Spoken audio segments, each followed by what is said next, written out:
Mis amigos, muy buenas noches. Al observar la reunión Conferencia de las Partes 30 en Brasil, me estaba preguntando hace un momento si la escrología no está muriendo lentamente de su propia muerte. Primera cosa, la primera consideración que me gustaría compartir con ustedes es que estoy atascado, se los digo todo. Ustedes saben que en Europa, en cuanto tienes una opinión que es contraria a la de cualquier autoridad oficial, puede ser un funcionario, también puede ser una gran empresa, un banco cualquiera, un político, una política. En cuanto tienes una opinión contraria, pues te consideran conspiracionista. Normalmente, si no quieres ser conspiracionista, tienes que ser alguien conformista y obediente, ¿ves? Y cuando tus señores cambian de opinión, tú también cambias de opinión con ellos. Entonces, el problema es el siguiente, es que ya sabes, tenemos la opinión de Macron, la opinión de Keir Starmer, la opinión del rey de Inglaterra y también su hijo que lo va a reemplazar en algún momento. Estamos en la fase terminal del calentamiento global. La humanidad tiene pocos días para actuar, si no todos vamos a morir cuando los océanos empiecen a hervir y la solución vendrá a través de un pago liberador. Hay que pagar, ¿verdad? Así es, buena gente, así es como se salvan de la maldición climática. Hay que meter la mano al bolsillo y pagarle a sus señores que ellos sí los protegerán, ¿verdad? Como les dije, manejar el clima. Había una sola llave, como la de regadera, gira a la derecha para calentar y a la izquierda para enfriar. Te garantizo que los servicios del Estado se las arreglarían para romperlo o girarlo en la dirección equivocada. Aunque les dieras miles de millones, entonces ese es el problema que tengo yo. Es que tenemos este discurso que acabo de mencionar por parte de las autoridades, de varias figuras en Europa, en verdad, incluyendo a miembros de la realeza. Al mismo tiempo, tenemos a la administración estadounidense que dice que a través de Trump, quien también es una autoridad oficial, es el presidente de los Estados Unidos, es el presidente en funciones, así que es alguien que está extremadamente bien informado, tiene acceso a secretos de Estado, a una gran administración y a agencias de inteligencia, no le ocultan nada y él dice que es una estafa. Él no va. ¿Qué hago yo ahora? ¿Qué hago? Mira, aunque le crea a uno, no importa quién tenga razón, son dos opiniones irreconciliables. Si le creo a uno, automáticamente soy un conspiracionista en el universo del otro. ¿Sabes? No puedo resistirme a la tentación de contarte una pequeña historia. ¿Sabes que tal vez debería contar eso en el canal sobre el Islam en algún momento? ¿Sabes que antes había un califa, verdad? Y luego había otro pretendiente al califato y luego, no recuerdo los nombres, pero de todos modos se mataron entre ellos. Uno mató al otro, ¿ves? Y después, sobre la tumba del muerto, escribieron, aquí yace nuestro señor fulano, que fue asesinado por nuestro señor Mengano. Quiero decir, hay uno que mató al otro, hay uno que tiene razón y hay uno que está equivocado. El muerto quizás sea la víctima o quizá el que lo mató es el que se estaba defendiendo en un caso de legítima defensa y el otro entonces sería un siniestro canalla. Pero no, los dos son nuestros señores. Así que yo tengo un problema. El señor Macron dice que moriremos por el calentamiento global y el señor Trump dice que es una estafa. ¿Qué hago yo en medio de todo esto? De acuerdo, ¿ves? En todo caso, lo genial es que en esa reunión, conferencia de las partes 30 que se llevó a cabo, por cierto, te cuento rápidamente las circunstancias, se lleva a cabo en Brasil, deforestaron una parte de la selva amazónica para crear una carretera, solo para que esta señoría pueda venir, pueda condescender, a venir a discutir sobre nuestro futuro, ¿sabes? ¿No? Y sobre el futuro del planeta. Vinieron en jet privado, Boeing Airbus, y también rentaron cruceros que estacionaron en alta mar, allí en la Radagevés, ¿no? Para que pudieran festejar, dormir y todo eso. Después de esas discusiones agotadoras, entonces Estados Unidos no se rindió, Estados Unidos los despreció por completo. Dicen, nosotros no vamos, China no se fue, India, MOD no se fue, envió a un representante, pero él mismo no fue. Mientras tanto, tienes países como, por ejemplo, el Reino Unido. No sé cuántos delegados enviaron esta vez, pero generalmente el Reino Unido, donde el clima se ha vuelto literalmente una religión, estás en una teología climática, ellos suelen enviar la delegación más grande. En la última conferencia de las partes, creo que fue en Azerbaiyán, ¿verdad? Habían enviado a 470 personas. Varios aviones llegaron con delegados británicos. Ellos están ahí para... solo te cuento la historia para tranquilizarte, porque muchos dirán, sí, aunque se equivoquen sobre el clima, al menos beneficia a la ecología. No, no, te lo aseguro. La conferencia de las partes 30 no es sobre ecología, son conversaciones económicas. Económicas. Entonces, económicas, porque algunos países vienen a flagelarse, hoy son europeos. Estadounidenses y chinos ya se rindieron. Muchos países ya no se comprometen. ¿Sabes? Antes los países venían con compromisos, cosas así. Hoy en día ya nadie se compromete, les da igual. Los únicos que se comprometen son los culpables de siempre. Son los culpables como Francia, el Reino Unido, Alemania, todos esos. Son países que vienen a flagelarse así con el látigo, así de golpéenos, golpéenos, es nuestra culpa. Entonces lo que hacen los europeos, van a la conferencia de las partes 30 y dicen, bueno, les resumo, el problema hoy es que es nuestra culpa que tengan eventos climáticos indeseables en su país. Entonces, ya sea sequía o inundación,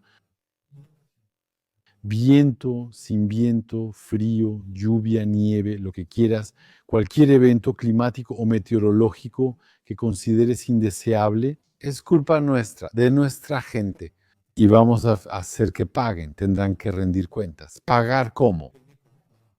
Les vamos a poner impuestos a la energía hasta que su trabajo sea inútil. Tendrán que cerrar sus empresas. Cuando una empresa cierra en Francia o en Londres, sabes que la producción de esa empresa no va a desaparecer, simplemente se va a crear en otro lugar. La humanidad siempre necesita esos productos, así que no es que sí, a veces de vez en cuando podemos llegar a productos que ya están obsoletos, que nadie necesita, que no tienen mercado. Bueno, eso lo explica.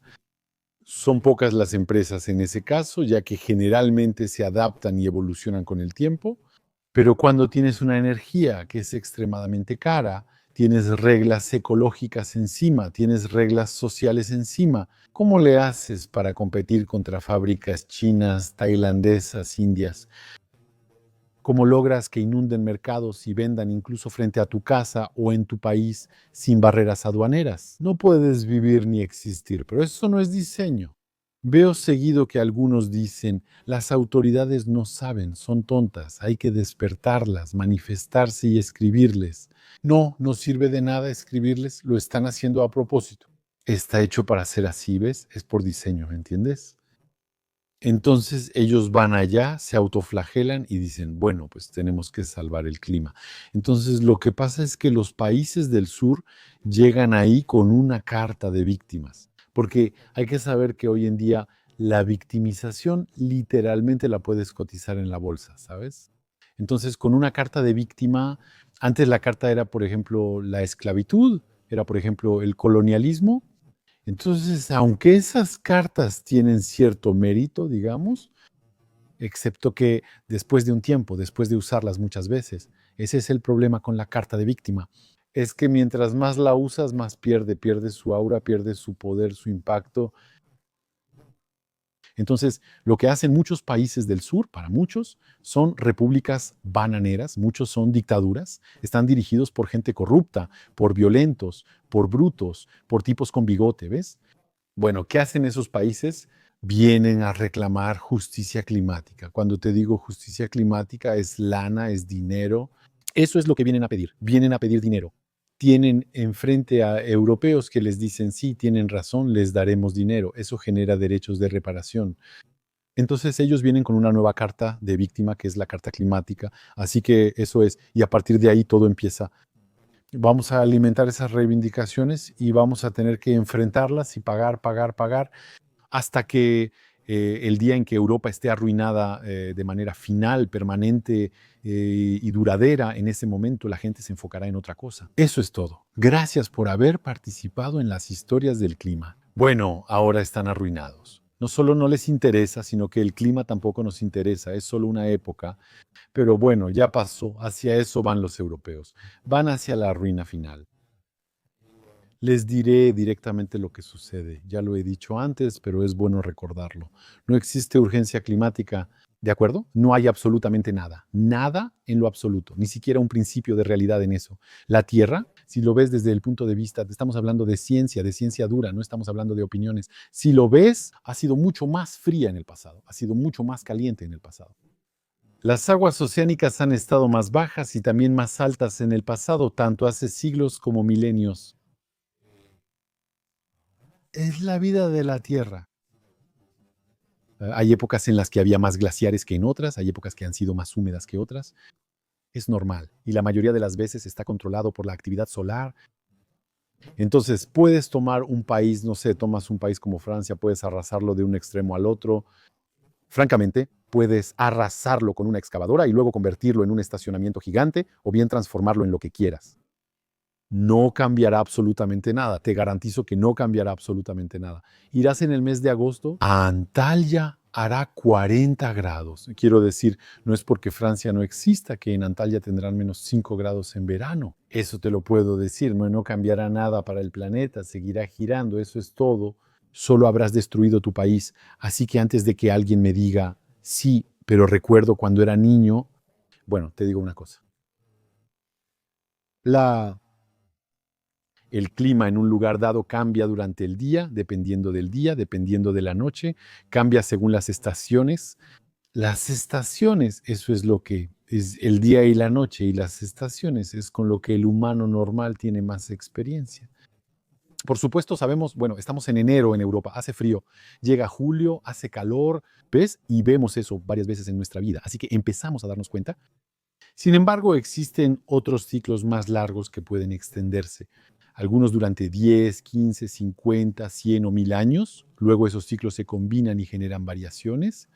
A veces hay años más cálidos que otros, o a veces incluso hay décadas más cálidas o más frías que otras. Entonces, cuando tienes tu experiencia cuando eras niño y hacía más calor o más frío, sí, es normal, no te preocupes, no es tu culpa, y pagarle al gobierno no lo solucionará. De acuerdo, a veces siento que hablo con personas como si estuvieran en Corea del Norte. Una vez vi un reportaje donde había una guitarra en un museo. ¿Y por qué estaba en un museo? Porque el guía les explicaba a los turistas que fue vista por el líder supremo. Alguien corrigió, ¿tocó con ella o con su guitarra? No, la vio, pasó y vio la guitarra. Bueno, mereció ir a un museo porque cayó bajo su mirada. Así que te digo, ¿cuánto consideran a sus líderes como una divinidad? En Europa no estamos tan lejos de eso, pero bueno, para que veas, a pesar de todo, ¿no creen que el señor Kim controle el clima de la Tierra? Puedes dar tanto dinero como quieras. De hecho, te digo algo, no tienes que creerme solo porque lo digo, solo tomas los otros problemas de la ciudad, los otros problemas de la vida diaria, tomas los papeles, regalías, ¿verdad?, del Estado. Mira cuánto cuesta, ¿de acuerdo? También observa cuánto dinero ha absorbido el Estado. Dime si es eficaz, eso es lo que pregunto. ¿Te parece eficaz el Estado? Eso es todo. El Estado, todo lo que toca lo va a arruinar, todo lo que toca lo va a destruir, eso es todo. Bueno, ya conoces mis inclinaciones anti-Estado, no te las voy a... Algunos dicen que soy liberal, otros que soy anarquista, pero bueno, así es, ¿de acuerdo? Al final es lo mismo, todos se encuentran. Siempre hay un punto de encuentro entre caminos intelectuales y políticos diferentes. Siempre hay un punto de razón en el que uno puede encontrarse. Y el punto hoy en día, amigos míos, es que la reunión, conferencia de las partes 30 en Brasil, honestamente, aparte de unos europeos flagelándose frente a tercermundistas, sinceramente, no hay mucho. Francamente, se los digo, no hay mucho. En fin, les dejo leer mi libro Escrología, está disponible en Amazon. Y sinceramente, saben, yo no dejo de decírselos. Europa fue creada recientemente, hablo de la Europa moderna. El bienestar en Europa es fruto de la revolución industrial. Toma el Reino Unido, por ejemplo, es el primer país que se industrializó. Además, lo terrible es que hoy es el primer país en desindustrializarse. Y es atroz porque esos países no tienen una solución B, no tienen un plan B, no tienen como, sí, bueno, nos desindustrializamos y pues no hay una solución detrás de eso, solo está la desindustrialización. Y luego, bueno, después no hay nada, ¿ok? Es solo el final, ya está, la vamos a pasar mal, ¿sabes? Te voy a decir algo. Cuando ves los circuitos de ciertos circuitos de reflexión artificial, de inteligencia artificial, por lo que eso significa, ves que hay algo, y es que eso busca imitar la inteligencia humana. Y la inteligencia humana tiene pesos, ponderaciones. Eso significa que cuando queremos hacer algo, tenemos un peso, aunque no lo notemos. Hay un precio que pagar, uno máximo también. ¿Ves? Mira, te doy un ejemplo. Si alguien desconocido cae al agua, ya ha pasado. Considero que es muy peligroso salvarlo y arriesgo irme con él. No existe ley que me obligue a arriesgarme para salvarlo o ponerme en peligro. Probablemente no voy a ponerme en peligro y salvarlo, pero de todas formas voy a llamar a las autoridades. Voy a llamar a la Guardia Costera o a los salvavidas, que son más capacitados que yo, mejor equipados, mejor entrenados, ellos lo van a salvar. Entonces, eso me pasó una vez. Alguien se estaba ahogando, llamé a los salvavidas y ellos vinieron y lo salvaron, ¿de acuerdo? Y creo que fue una mejor idea que arriesgarme con un mar tan agitado a ir yo mismo y quedarnos ahí los dos, ¿me entiendes? Pero te doy otro ejemplo. ¿Por qué pensé así? Si lo analizamos bien en la red neuronal que tomó esa decisión, salvar a esa persona era importante para mí. Al mismo tiempo existía un peso, un límite y un precio máximo. Sin definirlo, no puedes reflexionar. Toda reflexión se desmorona. Así, en nuestras decisiones diarias, aunque no se exprese explícitamente, funcionamos constantemente con una cierta cantidad de pesos máximos que atribuimos a nuestras decisiones o a nuestros deseos o a nuestra voluntad. Y todo eso.